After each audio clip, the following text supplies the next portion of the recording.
Falamma jaa amruna ja'alna 'alaiha safilaha wa amtarna 'alaiha hijaratan min sijilin mandud.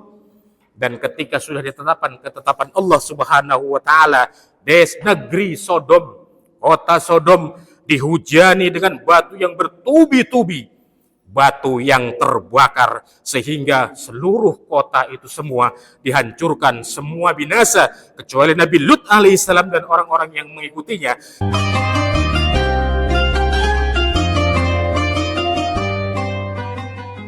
Bismillahirrahmanirrahim. Assalamualaikum warahmatullahi wabarakatuh. Alhamdulillahirabbil alamin wal 'aqibatu lil muttaqin wala 'udwana illa 'alal zalimin. Wa sallallahu ala sayyidina Muhammadin wa ala alihi wa sahbihi ajma'in. Amma ba'du. Yang saya hormati pengurus Masjid Paripurna Baitus Salam, yang saya hormati para bapak dan ibu sekalian jemaah salat zuhur, yang insyaallah semuanya dirahmati Allah Subhanahu wa taala. Amin. Syukur kita panjatkan kehadirat Allah, salawat dan salam kita aturkan kehadiran junjungan kita Nabi Agung Muhammad sallallahu alaihi wasallam.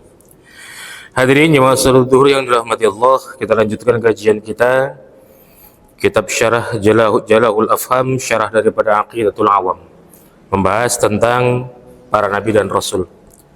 Selanjutnya yang ketujuh adalah Nabi Lut alaihissalam. Di sini dikatakan wahwa ibnu akhi Ibrahimul Khalil. Nabi Lut adalah anak saudara Nabi Ibrahim. Ya, anak saudaranya. Atau lebih mudah kita katakan mungkin keponakannya Nabi Ibrahim. Jadi bukan anaknya tapi keponakan. Jadi anak dari saudaranya. Arsalallahu ila ardi Sadum. Nabi Lut alaihissalam diutus oleh Allah Subhanahu wa taala ke negeri Sadum. Atau kita mudah menyebutnya Sodom. Negeri Sodom. Wa kana qaumuhu dhahaba min wujuhihim ma'ul khaya' wa dzalika annahum kanu ya'tuna ar-rijala min dunin nisa. Nah, kaum Sodom ini ada sedikit keanehan. Nah, dia orangnya ini, laki-lakinya ini lebih suka mendatangi kepada laki-laki. Artinya syahwatnya itu diserahkannya kepada laki-laki sesama jenis. Kalau saat ini lebih kita sebut dengan LGBT, lesbi, gay, bisek, dan transgender. Jadi 4. Jadi perlu kita tahu, mulainya ada LGBT adalah era Nabi Lut alaihissalam di negeri yang namanya Sodom. Makanya kalau ada orang laki-laki suka sama laki-laki, gampang aja nama kota ini dibuat tinggal tambah i, Sodomi. Asal kota namanya Sodom.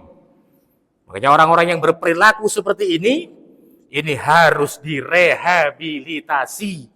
Jangan sampai dengan dalih hak asasi manusia, dengan dalih saya bisa begini karena kehendak Tuhan, Tuhan pula mereka salahkan. Itu adalah sebuah penyakit yang ditimbulkan oleh iblis laknatullah.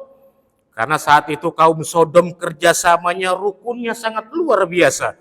Bukan hanya mereka bergotong royong membangun rumah, bukan hanya mereka bergotong royong saling membantu sesama, bahkan mencari nafkah. Mencari nafkah satu kampung di kota Sodom ini, laki-lakinya saling bekerja sama. Jadi tidak bekerja sendiri-sendiri kaum Sodom. Laki-lakinya kerja, berangkat laki-laki semua. Perempuan di rumah menyiapkan segala sesuatunya. Jadi hasil daripada laki-laki yang bekerja dikumpulkan, digunakan bersama, sisanya disimpan ke kas mereka. Luar biasa sebenarnya manajemen kaum Sodom.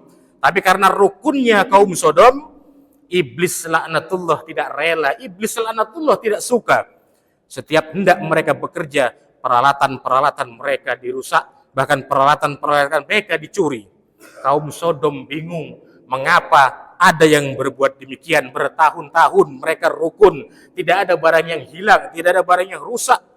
Tapi karena iblis langsung datang menggodanya, dihancurkan alat-alatnya, dicurinya alat-alatnya, akhirnya mereka sepakat meronda. Ketika meronda, rupanya ditangkaplah seorang iblis yang menjelma menjadi pemuda yang sangat tampan. Pemuda yang sangat ganteng, yang sangat tampan. Dipenjara dan akan dihukum mati. Tapi malamnya iblis biasa dengan lidahnya yang sangat lihai. Nabi Adam pun bisa dirayunya, apalagi cuma masyarakat Sodom. Dan ia pun menangis. Bertanya yang berjaga, kenapa engkau menangis? Biasanya setiap hendak aku tidur, bapakku selalu membelai kepalaku. Setiap hendak tidur, ibuku suka memegang bahuku. Dan lain sebagainya, alasan iblis tadi berkata kepada warga Sodom yang menjaganya. Akhirnya warga Sodom pun kasihan. Ya sudah kamu mendekat ke sini, disentuhnya kepala oleh laki-laki yang menjaga tadi. Rupanya saat disentuh laki-laki itu, iblis membalas dengan sentuhan-sentuhan yang menyentuh daerah sensitif. Sehingga penjaga tadi pun ikut lalai ketika disentuh di area sensitif. Sampai mengeluarkan, sampai hasrat birahinya tersalurkan. Besok paginya ia bercerita dengan yang lain-lain. Dan pada akhirnya na'udzubillahi min dzalik, itulah awalnya masyarakat Sodom tidak lagi mendatangi istri-istrinya, tapi justru mendatangi pemuda tadi yang sebenarnya itu adalah iblis laknatullah. Kalau zaman dulu setan iblis menggoda manusia, dia datang langsung menjelma menjadi sesuatu, menjadi hewan, menjadi tetangga kita, menjadi manusia sama seperti kita dengan rayuan-rayuannya. Karena apa? Iman orang dulu kuat. Tapi berbeda dengan sekarang, tak perlu iblis menampakkan wujudnya. Cukup dengan meniup dari arah samping kanan, cukup dengan meniup dari arah samping kiri, dari atas, dari bawah. Kita sudah lalai, kita sudah tergoda oleh rayuan-rayuan iblis. Tidak perlu menampakkan karena iman kita saat ini jauh lebih tipis dibandingkan orang-orang terdahulu. Singkat kisah, akhirnya perilaku mereka berubah. Yang tadinya guyup rukun menjadi tidak karuan. Laki-laki mendatangi sama laki-laki dan perempuannya pun frustasi. Akhirnya perempuan juga sama mendatangi perempuan, naudzubillah. Dan dakwah Nabi Lut alaihissalam untuk meluruskan itu sama sekali tidak mempan. Akhirnya datang ketetapan Allah subhanahu wa ta'ala yang tertuang dalam surat Hud ayat 82 dan 83. Falamma jaa amruna ja'alna 'alaiha safilaha wa amtarna 'alaiha hijaratan min sijilin mandud.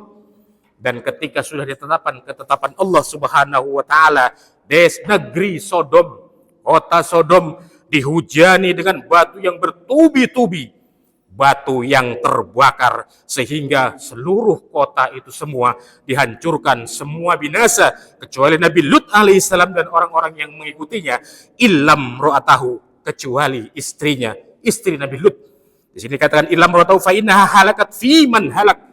Istri Nabi Lut adalah termasuk istri, adalah orang yang ikut dibinasakan. Kenapa? Apakah dia pelaku LGBT? Tidak. Tapi istri Nabi Lut mendukung perlakuan LGBT. Dia tidak melakukannya, tetapi ketika datang orang-orang Sodom, pembesar-pembesar Sodom, kalau Nabi Lut kedatangan tamu para malaikat yang akan menghukum kota itu, nah istri Nabi Lut memberikan bocoran dengan dikasih hadiah keping emas, perak dan lain-lain, memberikan informasi bahwasanya sekarang suamiku sedang menerima tamu laki-laki yang sangat tampan. Tentu kalian bisa menyalurkan hasratnya kepada mereka dan aku ingin hadiah daripada itu. Diberilah emas. Dan akhirnya datang mereka, di saat itulah muncul murkanya Allah subhanahu wa ta'ala. Dihancurkan kota Sodom. Kita bukan pelaku sodomi. Tapi ketika kita mendukung LGBT dengan alasan hak asasi manusia dan lain sebagainya, bisa jadi kita akan mendapatkan hukuman Allah subhanahu wa ta'ala. Na'udzubillah. Tsumma na'udzubillahi min dzalik. Subhanakallahumma bihamdika. Asyhadu an la ilaha illa anta astaghfiruka wa atubu ilaik. Assalamualaikum warahmatullahi wabarakatuh.